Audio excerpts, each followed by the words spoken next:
Leto ob filmskih presežkih ponavadi zaznamujejo tudi filmske polomije, ki se nato kaj hitro označijo za najslabše filme leta. In seznam takšnih 10 filmov, ki po našem mnenju nikakor niso vredni vašega ogleda, smo vam pripravili mi. Lestvico začenjamo s tako rekoč najboljšim med najslabšimi.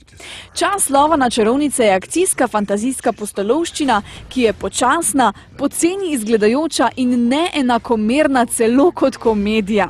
Najstrašnejša stvar v filmu pa je film sam po sebi s svojim grozno slabim izgledom in še slabšo igro.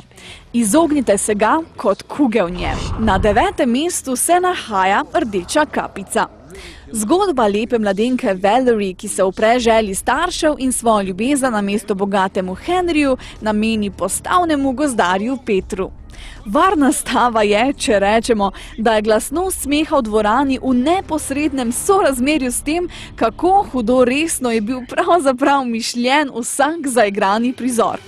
O, babica, kako velik in slab film si pa ti posnela. Mesto niže smo uvrstili Sanjsko hišo.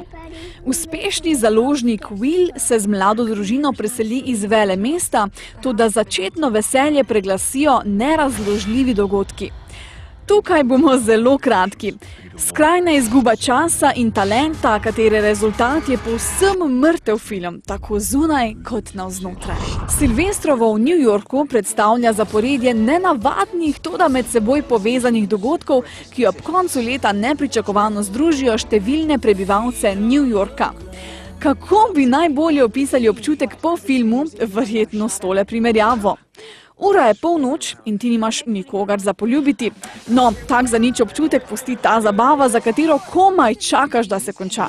Velika skrivnost pa ostaja, kako je mogoče zbrati tolikšno število zvezd in za prav nobeno najti niti dostojne vloge. Svoje vrsten dosežek.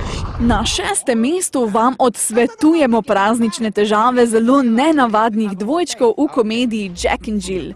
Če ste ljubitelj norčav in se vam zdijo moški zelo slabo oblečeni kot ženske zabavni, bo film držal vašo pozornost. V nasprotnem primeru pa s seboj vzemite udoben vzglavnik. V filmu je scena, kjer se brezdomec vstane in gre, ker mu je že vse skupaj preveč neumno. Mi pravimo, to ni bila reakcija lika, ampak pravega igralca. Mogoče gre celo za zaroto studija, kako narediti somrak boljši, tako da istočasno izide še slabši film. Na sredini lestvice najdemo triler osredotočen na mladeniča, ki želi odkriti resnico o svojem življenju po najdbi svoje otroške fotografije na spletni strani pogrešanih oseb. Govorimo seveda o filmu Abduction.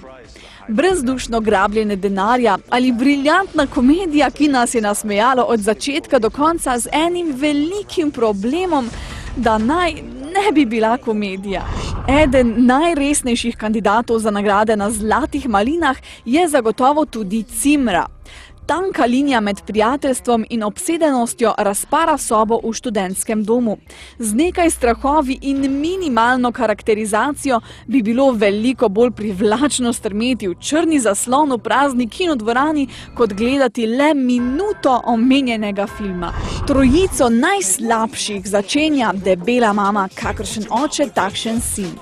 Film predolg vsaj 20 minut, no, v bistvu je predolg kar 107 minut.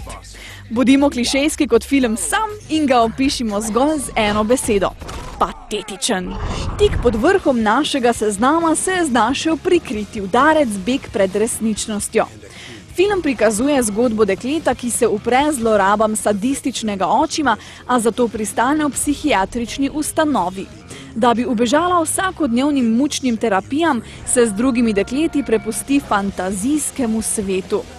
Hvala za nič, Zack Snyder, bi lahko rekli.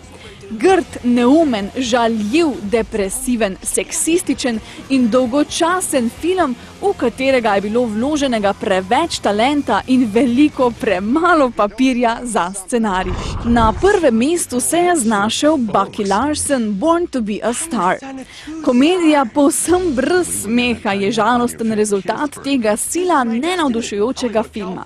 Tako zelo otroči, da je naravnost neprebavljiv za vse starejše više od enega meseca. Nick Swardson pa zagotovo ne bo nikoli več dobil vodilne vloge, saj bo po našem mnenju producent, do katerega bo pristopil scenarist s Swardsonom v glavni vlogi, pri priči poklical varnostnike.